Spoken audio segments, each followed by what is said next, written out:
Cet adversaire, c'est le monde de la finance. Colonna n'était pas armé, il n'a pas opposé de résistance. C'est bien elle qui a écrit Omar m'a tué. Voici les Rolling Stones. C'est l'heure du jour où votre plongée quotidienne dans la boîte à souvenirs d'Europe 1. Bonjour Laure d'Autriche. Bonjour Dimitri, bonjour à tous. 23 janvier 1989 nous quittait Salvador Dali. On lui a souvent tendu le micro sur Europe 1.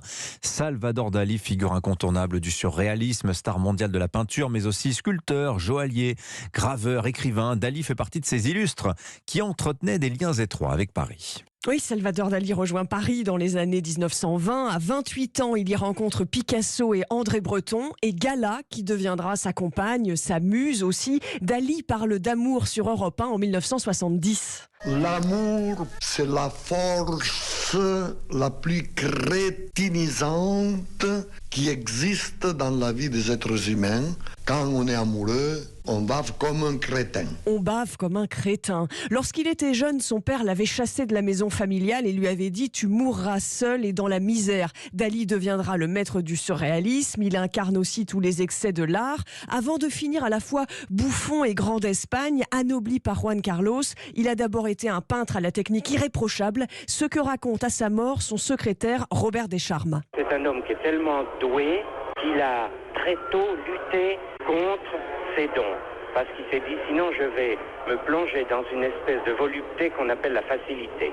Il a abandonné toute une série de techniques de la peinture dans sa jeunesse qu'il a méprisé très tôt.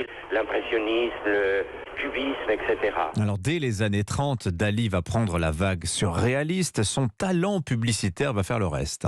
Oui, tout est bon pour alimenter la pompe à finances, jusqu'à y compris les séances de signature de feuilles vierges sur lesquelles on tire les lithographies, les fausses comme les vraies. Dali n'hésitera pas aussi à enregistrer la pub télé où il est fou du chocolat Lanvin. Interview de Dali en 1972. Est-ce que vous vous considérez toujours comme le plus grand artiste au monde ? Si je me compare à mes contemporains, je suis évidemment de beaucoup le meilleur, mais pas parce que je suis très bon, mais tout simplement parce que les autres sont tellement mauvais.